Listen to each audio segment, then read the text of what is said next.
చెన్నై అన్న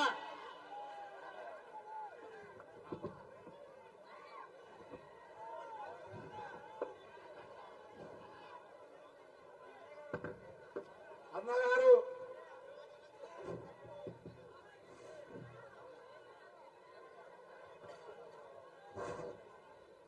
మన ఈరోజు దేవినేని ప్రసాద్ గారు చైర్మన్ ఆయనకు జేబీలతో చెబుతున్నాం. ఏంటంటే మాలలు కొంచెం ఓపిక లేదా, ఒక్కనాడు ఉండడానికి ఓపిక లేదా?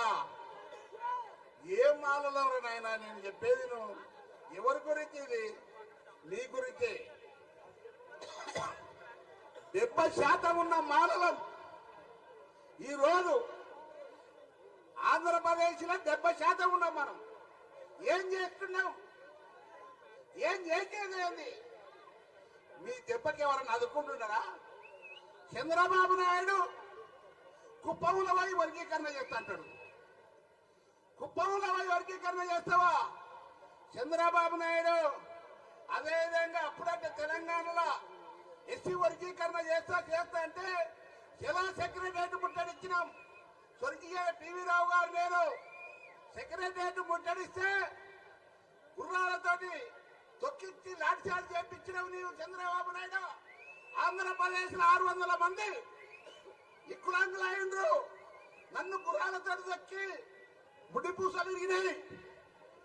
టీవీ రావు చేయి ఇరిగింది, నెత్తి ఇరిగింది, నెత్తి వరిగింది. అట్టని చంద్రబాబు నాయుడు చేయించిందని కూడా మీకు మనం చెప్తున్నాను.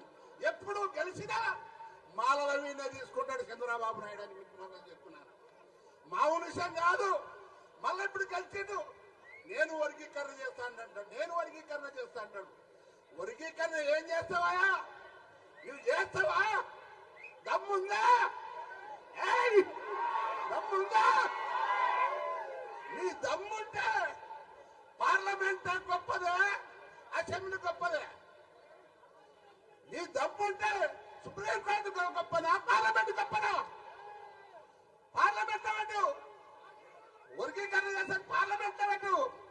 పార్లమెంట్ లో బిల్లు పెడితే 2/3 మెజార్టీ ఉండాలి. 2/3 మెజార్టీ ఉంటే మన 6 రాష్ట్రాలు ఒప్పుకున్నాయి, కానీ 17 రాష్ట్రాలు బైకాట్ చేసింది ఆ బిల్లును. అదేవిధంగా అదే బిల్లు రాజ్యసభకు పంపించారు.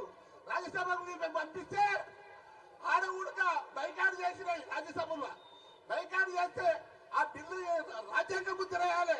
రాజ్యసభలో రాజ్యాంగ ముద్ర వేసి ఆ బిల్లు ఆడుకోవాలి. అన్ని రాష్ట్రాలకు పోవాలి. అన్ని రాష్ట్రాలకు ఏ రాష్ట్రం రాష్ట్ర ముద్ర వేయాలి. ఇది కాదని చెప్పి చంద్రబాబు నాయుడు సుప్రీంకోర్టు ద్వారా వచ్చిండు, దొడ్డి ద్వారా వచ్చిండు. మాలల దెబ్బకు తట్టుకోలేక కృష్ణమాదియ పోయి చంద్రబాబు నాయుడు కాలు మొక్కే, మోడీ కాలు మొక్కే కుట్ర చేసింది. పెద్ద కుట్ర ఉంది వెనుక. సుప్రీంకోర్టు 7 మంది న్యాయమూర్తులతో సుప్రీంకోర్టులో వేసి కొట్టేయాలని చూసే ఆ నుండి ఏం చేసిండు? న్యాయమూర్తులు 7 మంది న్యాయమూర్తులు రిటైర్మెంట్ దానికి వచ్చిండ్రు. అందుగురించే ఈ బిల్లు మీ సూచన ఇచ్చింది, కానీ వర్గీకరణ చేయమని ఎక్కడ చెప్పలేదని కూడా మీకు మనం చేస్తున్నాను. అందుగురించే నీవు ఎక్కడ పోయినా కూడా హైకోర్టులో కూడా పిటిషన్ వేసినా ఇంకా మించే సుప్రీంకోర్టులో ఉడికేస్తాం. చూస్తాం జనాభా లెక్కంది చంద్రబాబు నాయుడు. మాలని ఏం దొబ్బేసిందా? మేము మాలను తినేసి మాలను దొబ్బేసినట్టవా? మీరు అనుకున్నారో ఏ పార్టీ లేదు. ఏమంటాడో నాకు తెలుగుదేశం ఉంది, కాంగ్రెస్ ఉంది, టీఆర్ఎస్ ఉంది, సిపిఐ ఉంది అని అంటాడు కృష్ణమాదిగా. మీరెవరు లేరు? బాబాసాహెబ్ అంబేద్కర్ ఉన్నాడు వెనుక. బాబాసాహెబ్ అంబేద్కర్ ఉన్నాడు. చేస్తాం. వర్గీకరణ తర్వాత 1 కోట్ల మంది మీరు ఇదే మనం లక్షలాది మంది గుణపాఠం చెప్పాలంటే అన్ని పార్టీలకు మనం గుణపాఠం చెప్పాలని కూడా మీకు మనం చెప్తున్నాను. అందు గురించనే దయచేసి ఆ రోజు మన గురించి స్వర్గీయ టీవీ రావు గారు ఢిల్లీలో చనిపోయిందో మనం కాపాడుకొని మన వర్గీకరణ కాకుండా అడ్డుకోవాలని కూడా మీకు మనం చేసుకుంటూ ఈ అవకాశం ఇచ్చిన పెద్దలకు జై భీమ్ జరుపుకుంటూ జై భీమ్. ఇప్పుడు మన జేఏసీ